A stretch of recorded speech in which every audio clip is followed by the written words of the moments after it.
This is the Draft Guys podcast with Peyton and Nico coming at you live with our position ranks 2.0 for the offensive side of the ball. You saw the defensive video. That was a lot of fun, but we get to get into the offense today. P loves the quarterbacks, but we're going to go through all of them. We're going to go through the quarterback, running back, wide receiver, tight end, interior offensive line, and of course the offensive tackles. I am your host, Nico Chambers. Nico, the Draft Guy. You can call me alongside my co-host, P Dunn. How's it going? I'm good, man. I'm stoked for this one. I always have fun doing any scouting reports, but obviously the quarterbacks are my favorite. And receiver would probably be second favorite for me. So both of my favorites on this offensive side of the ball, and I'm really, really excited to get into it. Yeah, we'll just go straight into the graphic that you see on screen. The biggest thing that stands out is, man, this quarterback class is not good. This is one of the rougher quarterback classes we've had in the last 5 years, maybe even 10 years. Pete, can you echo that? How do you feel? Can you give some hope to maybe the fans who kind of need a quarterback? Yeah, 2027. I can give you 2027. I can't give you much for this year though, man. Like if you're not willing to work with Ty Simpson and give him the the landing that he needs in order to be successful, there is not a quarterback in this class because Mendoza is going to be a Raider. There is no one for you. And so I think Cade Klubnik I see is a uh, kind of what Rattler did this year. Is like a plug and play starter that can give you some good starts with the upside of being, I think his upside's a Bo Nix-esque player in a system like that. And then, down the board, it's just developmental guys and good backups. And so I do have 4 and 5 are the two highest upside players I see on this list. For me, that's Drew Aller at 88 and Daniels at 105. And we talked about this when I got on. Jalen Daniels was probably my favorite and most surprising scouting report that I've done throughout this whole second push of waves with the scouting reports that we've done. And so he's a guy that's dealt with a lot of injuries at Kansas and has always kind of flashed, but hasn't really had the health upside that's been put together. And I kind of am just betting on the fact that he's going to get healthy. And because when he is healthy, he's so electric. He's a dynamic dual threat player for those who don't know. The arm talent's good. He's got a rocket of an arm and is very, very mobile in the pocket. Um, and with a player like that, especially in this class, you're just going to take a chance on it at QB5. Someone's going to draft him down the board. It might be 5 years from now, and he might not be in the NFL anymore, but he's such an athlete that these other guys, man, they don't have anything to them. Like a Luke Altmaier, I don't think there's nothing there. Miller Moss, there's nothing there that has starting upside capability. And so Jalen Daniels absolutely has the athletic upside to be a starting caliber quarterback in the NFL. Yeah, Taylor Green reminds me he's going to come in at my quarterback 7, 148. He just reminds me of kind of like a Milrow-esque player. You're going to have to sit him for probably a 2, 3, 4 year Yeah, his period. rookie And contract. Yeah. yeah, you're going to have to hope that maybe he can develop over that time. But you didn't see anything on the film. I mean, it's just unfortunate.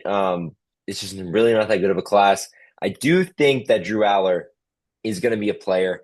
I do have a third round grade on him, and I do think that I'm looking at the Jets. If the Jets can bring in Drew Aller with Geno Smith as their bridge while preparing to get another quarterback in 2027, I think that'll be a really good marriage.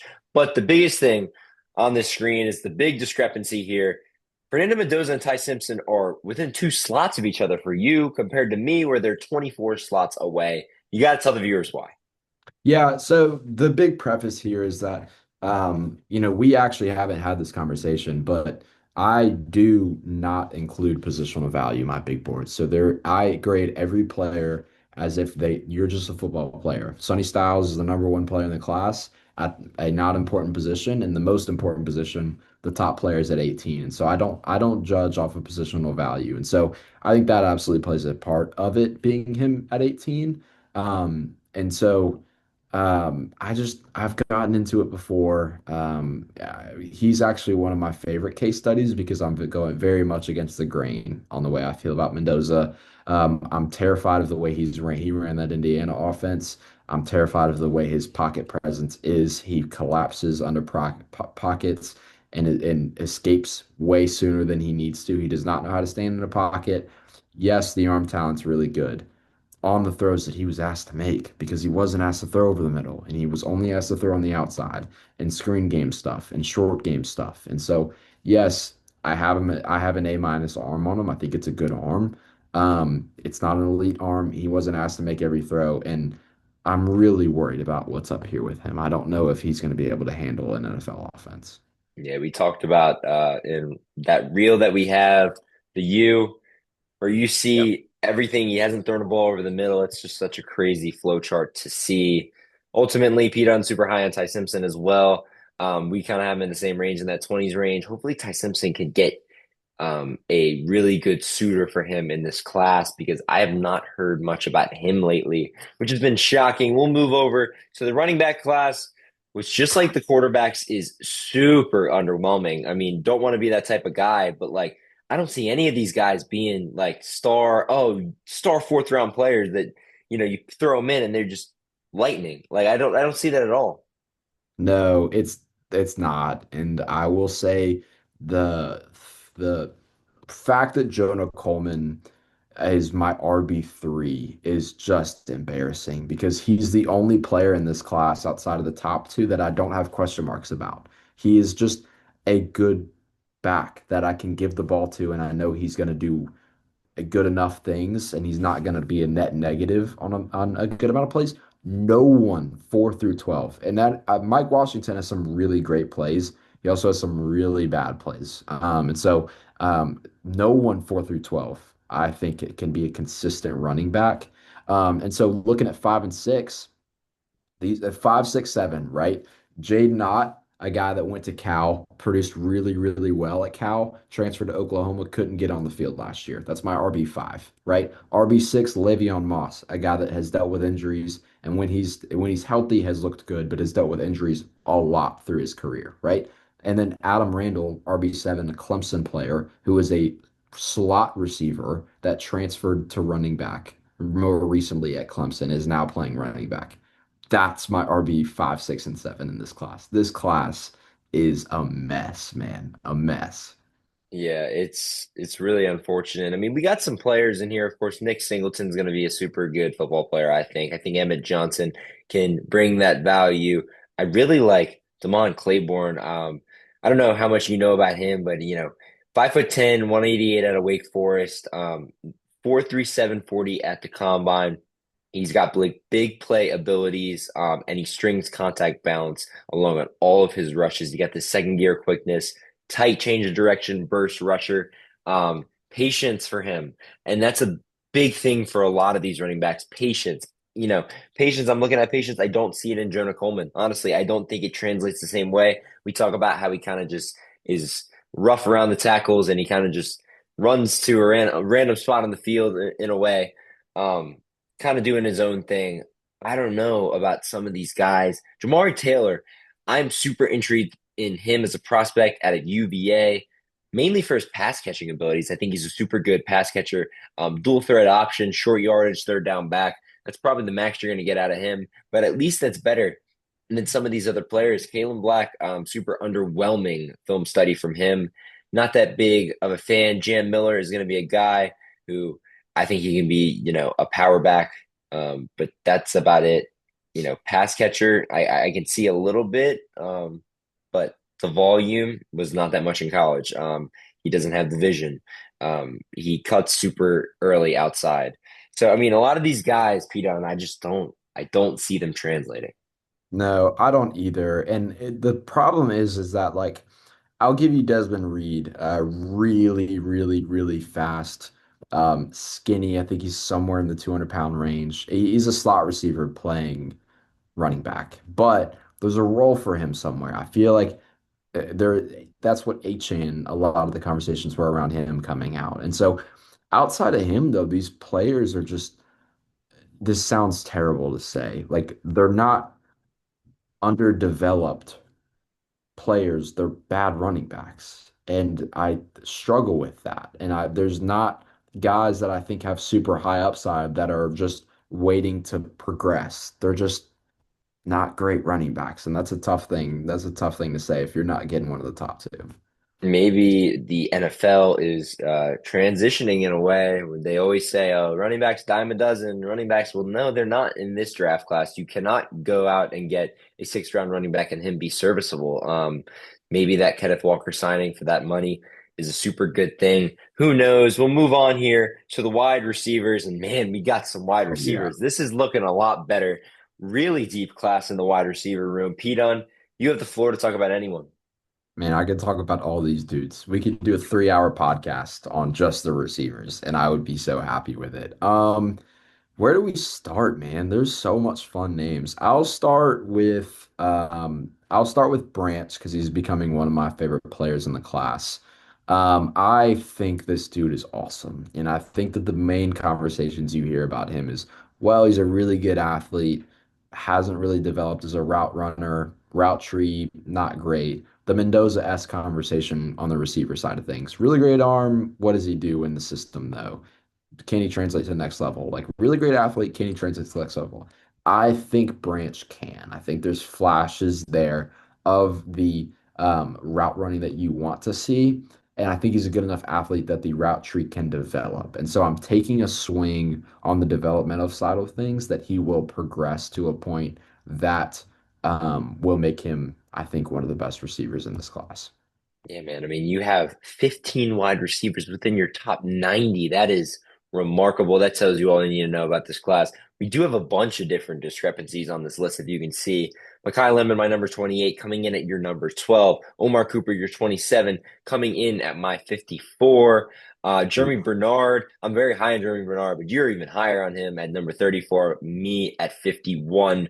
All over the board, Casey Concepcion at 11, and I have him at 20. You're obviously down on Tyson in a way, but we're super consensus on Tate. Um, Yeah. so I want you to talk up Omar, or maybe even let's talk up Omar for me and Makai Lemon. What is the appeal in those two slot-esque wide receivers? Yeah, I think they play a very similar role. And I think Makai Lemon is more dominant in the ways that he is. His best things are better than Omar Cooper's. Omar Cooper's is a very well-rounded receiver. I think he can do anything you ask him to do. He's a good athlete. He doesn't drop the ball. He's a great route runner that can run anything you ask him to. The mobility is good. The lateral movement is good. He can break away. I think he's a good deep threat. All of those boxes, that's a lot of really important things that he checks.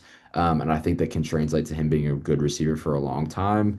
Lemon is just it's so hard to watch him and not see Amon Ra. It's just so hard. And this age of receivers that we're seeing with these that archetype, with the JSNs, with the Amon Ra, with some of these Ibuka when he was hot this year. It's working. This is a new trend we're seeing with these receivers. And Lemon is a I think a better contested catch receiver than all of those guys. I don't think he's the deep threat that the others are, but there's elements of his game that I think are going to translate really, really well. You can't um, you can't look past some of the concerns that teams have had publicly with the character concerns. I always am troubled with those situations. The James Pierce situation was hard last year. I don't think that we're comparing Lemon to James Spears, but there's an aspect of that you have to take into account. Um, yeah, you talk about Lemon, and then we'll get into Tyson after that. So you go Yeah, ahead and talk. I don't see it translating. The film, we've talked about our film discrepancy. It's a little bit more of a boring watch, but I can get past that. Just seeing the way he ran the 40 at his pro day, it's just all coming together. It just looks like Matthew Golden to me. And I just see more of Matthew Golden than I see a Monra or a JSN. Somebody compared him to Puka the other day. Absolutely not. No chance. Absolutely. I just can't see that at all. He's a tempo-driven route runner. He catches footballs untouched on the film. He's wide open. And maybe that's his route running thing.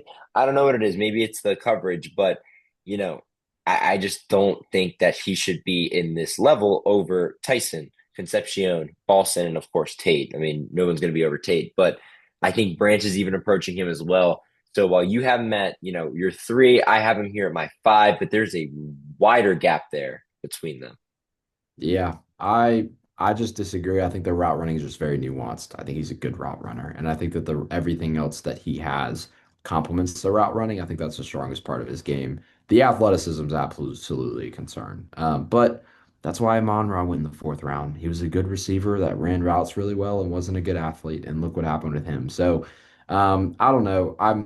I'm lower on him than consensus, I think. So I don't want to seem like I'm the leader of the Mekhi Lemon train. I'm not. I don't think he's the player that some people are talking about him as, which also plays into the part. Well, two things. It shows how bad this draft class is, I think, but also the fact that Jordan Tyson is still below him. And I, you know, people want to talk about like, oh, the injuries, like man, he'd still be receiver four for me without the injuries. And so our job, we don't have the injuries, right? McCoy is my number seven player in the class. I don't know the injury stuff there. I don't know the injury stuff with Tyson. It's not my job. My job is to watch the film.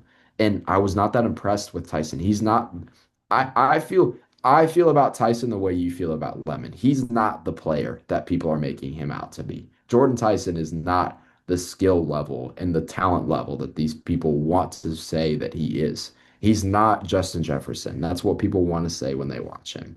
And that he's not that player. He does not have that skill set. I think he's good. He's at 22 for me. There's a role for him in this league. I think he's a fun X. I think if you can put him at X, the way he's shifty enough, but physical enough to play on the outside, I like him in that role. He's not the player that these people are hyping him up to be. And so that's a little bit of a tangent. But again, he's at 22 and it's not because of the injuries. Yeah, it's for me. I didn't even realize he got injured in a way when I'm scouting. I'm not looking at the injuries as well. I'm just looking at the football player, and I just think that trying to finding a good spot for him within that big board. It ended up being 16 for me, but it's I wouldn't be taking a gamble on him either. In the mid first round, I would hope that he falls to the late. You should check out our spin the wheel mock draft where he fell all the way to 31 to the Patriots because that's probably the sweet spot of where a team Yeah, would I agree. really be willing to take a chance on him. Really quickly, last part of this segment, Skylar Bell, you're super high on him, number 43. He's my number 83. Tell us why NFL teams should draft him. I think he's this a similar conversation to Jacob Rodriguez with like you watch him and you're like, oh, okay, like you're winning, but are you winning at a level that like is your athletic capability translatable to the next level? And then he went and tested as a good athlete. And so I think you worry some about, I think he was at Wisconsin and then transferred to UConn, and now he produced at a high level at UConn. And so you worry a little bit about why did you transfer? Are you going to be able to produce at a high level again? There's drops concerns mixed in there. Other than that, though, this is a really well-rounded receiver that I think is never going to be your one, but can absolutely be a really high level number two for you. And I think is a top 40, 45 player in this class. 100%. We'll move on here to the tight ends. And I honestly had a pleasure watching these tight ends. I think that they're super good. I think there's a lot of impact tight ends, and I think the league is really in need of some tight ends. So Pete, I'll give you the floor. Talk about anyone you want. Yeah, Max Claire's probably my second favorite football player in this class behind Caleb Banks. I think he's absolutely fantastic and such a fun watch. Truth be told, he'll have a first round grade by the end of this class. He just keeps moving up and up and up. An inline tight end that is as good of a route runner as he is reminds me a lot of what I saw out of TJ Hawkinson and the player that he was for the first years with the Lions and then with the Vikings. He's dealt with injuries lately, but think about prime TJ Hawkinson. That's who I see when I watch this player. And the way he blocks, the way he's able to block, it's not his strength. He's not Raritan. Like that's not what he does. But the route running is just so good. He tempos his route fantastic. The footwork is clean. He's a good enough athlete to where he's able to win athletically as well as because of his nuance.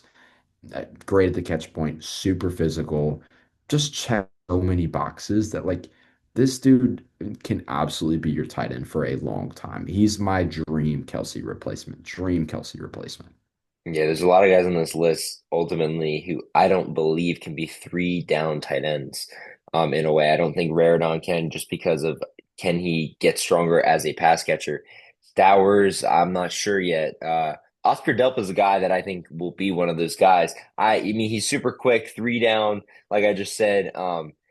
Really, really good. 89th on the athleticism score from the combine. That's second among tight ends. To find route runner and a route tree that is comparable to what Jeremy Bernard is putting out as a wide receiver.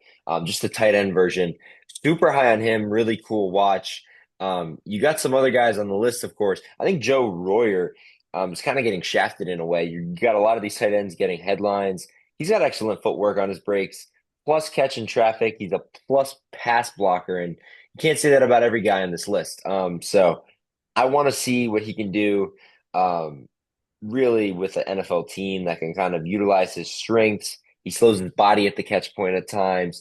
He's growing as a run blocker, great pass blocker though. Yeah, I'm really high on Joe Royer.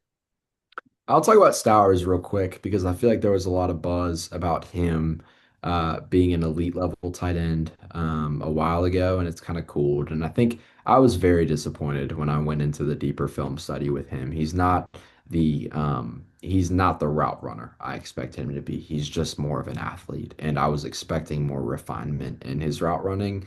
There's so many times he just doesn't separate from these linebackers and these DBs that are trying to cover him, and um, you have to be able to separate this. Pavia was the quarterback there, and there was a lot of times where, I mean, this dude is 6'7" with crazy long arms and an amazing catch radius, and he would just throw it up to him and he'd just jump and catch it. And that's a skill that translates that because there's not a lot of people that can guard the mass and the length that he has, but you gotta separate, man. And it's just over and over again. You're running this inside dig and you're not separating on the safety. Like you're running a slant route and you're not separating on the linebacker on the inside. And like you got to be able to separate. And Stowers just so many times on film, there's nuances there that he just doesn't have. And so even compared to Raritan, I think Raritan sits in zone and is much more capable as a zone and understanding where to the defense is not and is a smarter route runner. The Stowers, man, I was very frustrated with the film watch I did on him. Yeah. We have really one big discrepancy here. It's going to be Justin Jolie. I personally think he's just an undersized tight end. I mean, 6'3", 241. Really good body control, large wingspan. He's really this slot hybrid route runner. I don't see him doing anything in the block game, but you have a higher grade on him. Um, do you agree? Do you disagree? How do you feel about Justin Jolie? I totally agree, and I will be fully transparent. I absolutely thought about putting him in the receiver category. I think he's a good enough athlete to where he can play receiver for you and win the way a tight end would, if that makes sense. Again, I left him here, but there is receiving aspects of that game. He's an awesome athlete. He moves so well for his size at 240 pounds. And there's a role for that in the NFL. He separates the way Sadiq wins, just because he's faster than you and he's stronger than you and he's going to get around you. That's the way Jolie wins. He's not a nuanced route runner. That's not how he's going to win. And he's never going to do anything blocking for you. And he's just not the athlete Sadiq is either, because Sadiq is 30th on my big board and Jolie's 93rd. But as a big slot, and someone that you can, maybe motion around a bunch, get in some screen games with, I think he's a fun weapon player. Yeah, I think Sadiq may go top 10. As crazy as this sounds, he's my number 23 ranked player. Obviously going to come in at tight end number one, but man, I just have a feeling, man. I have a feeling some team's going to take him. I think we gave him to the Bengals in our spin the wheel. Someone's going to take him. Someone's going to take a chance. Maybe the Chiefs over there at number nine. Who knows? But it'll be super interesting to see. We'll move on here to the offensive tackle class. And of course, this is a big outline because we got some guys who are honestly not tackles on our board, maybe tackles on CBS Sports, maybe tackles on ESPN. but we have them ranked differently. So, Pete, on out of the tackles on the screen, can you tell us why and who you really like? Yeah, so the big discrepancy here is I have Proctor as a tackle and Fano as a guard, and you have Proctor as a guard and Fano as a tackle. So I think it's cool that we both, in a really roundabout way over this cycle, there's been a lot of ups and downs. Maui Noah, I think, is the top offensive tackle in this class, and I think a lot of people are kind of coming to that conclusion. I think Lomu isn't getting enough love. I really don't. I think this is a guy that played high level tackle for a long time, and I don't think is going to wow you athletically. I don't think he's going to wow you with the upside that he has. But he's just his floor, I think, is very high. And with it in a surrounded by Freeling, Proctor, Miller, and Ianachor, you've got Lomu sitting there who I think can play really good football at a really high level for a long time. I think he wins with more nuance than the others do right now. He has more of a feel for the tackle position just because he's played it for such a long time, and a lot of these guys haven't. And so, um, other thing I'll hit on is I'll talk about Proctor because I do think he can translate. I think that there's a role for him with the development. I totally get Evan Neal vibes, and it freaks me out with him.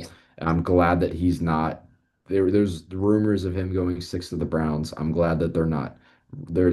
Those don't seem super substantiated. I'm much higher on Monroe Freeling as the developmental tackle. I think there was much more flashes of greatness there. I think he has more of a path to success than some of these other developmental tackles do.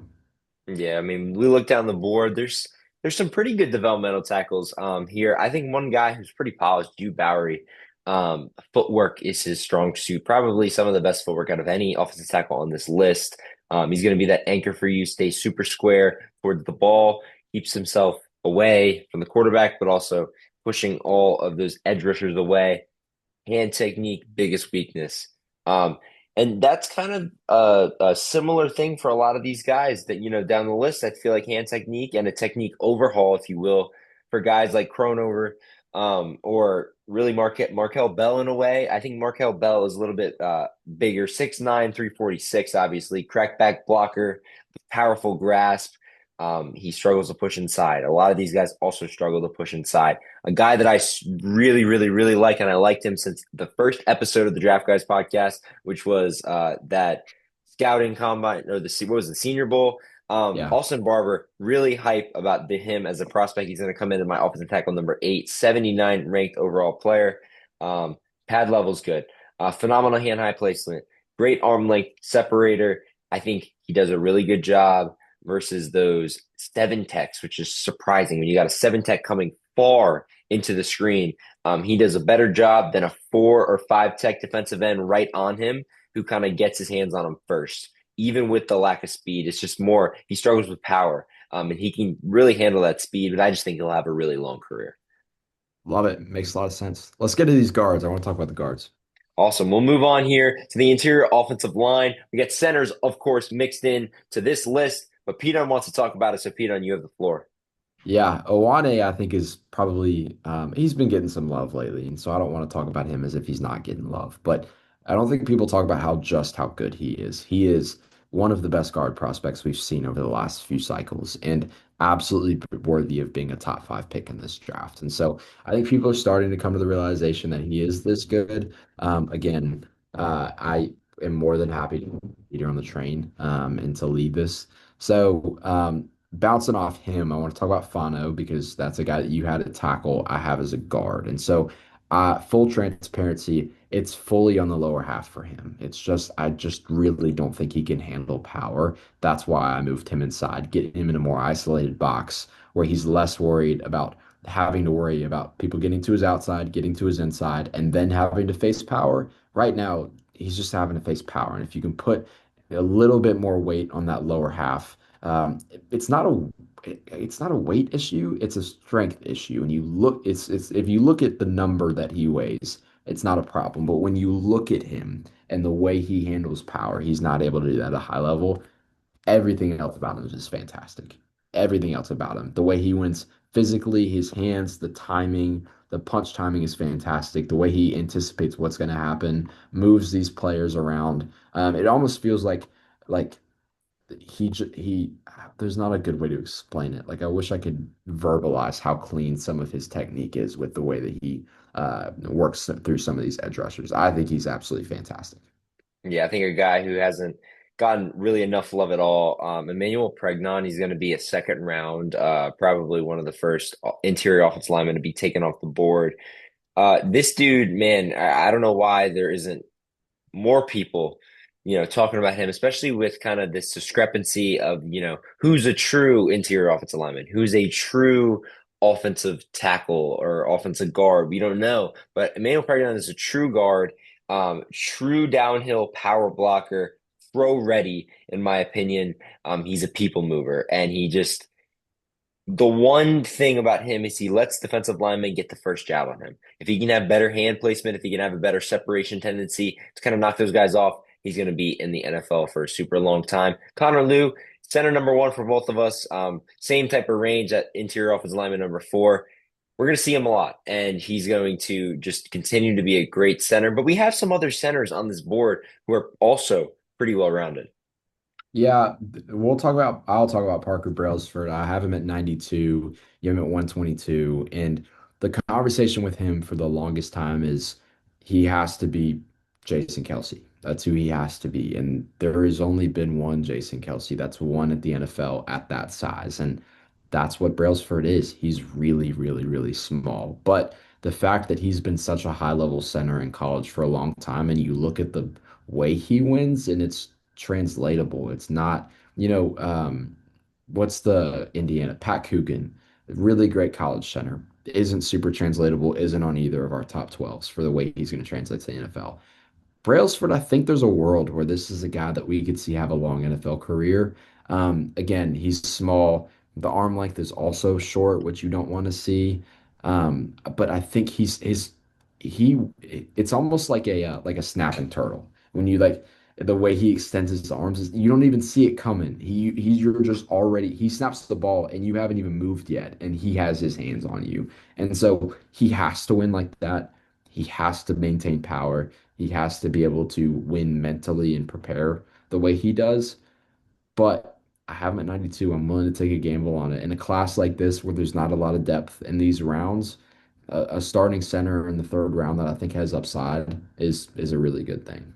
Yeah, I was really high on him also, and then I sat there and I was like, okay, what happens if, we put Caleb Banks at the nose tackle? What's going to happen in that situation? And that's the issue. It's mainly the size things. But yeah, he's going to be a super good, fun football player, super physical, tenacious center who's going to be up there in this, top four centers for us. I'll look down the list a little bit. Jennings Dunker. Okay. Tackle, we both think he's a guard. Athletic mover, power finesse. I just don't see a world where he can be a attacker. He's a really good track knocker. He knocks people off their tracks. He's best pushing inside. That's why he'll be an interior guy. Chase Passanza is another guy who's going to need to get a lot of love as a guard, probably a round 2 or 3 pick. Should be a round 2 pick. We love Billy Scrouth. We already talked about that. Jake Slaughter coming in as probably center in that center 3-4 range, maybe even a 2 range. He can do a lot of things. Pete, how do you feel about him? I like him a lot. This is a guy that was getting some early first, second round buzz heading into the season and didn't have the season statistically that he wanted. Again, you want to talk about somebody that's worth taking a shot on, a guy that maybe just had a down season and is someone that has shown some good film at Florida over the last few seasons. Maybe take a gamble on him and hope that he's the player that he used to be rather than the down season that he had last year. Yeah, it'll be super fun to see.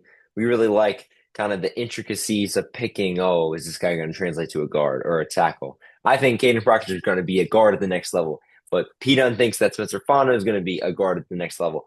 We don't know, but we have to see on draft night. Thank you guys so much for tuning in, and stay tuned because we have a Sleepers special episode where we go through our favorite ranked players from these lists and we field an NFL team. Thank you guys so much for tuning in.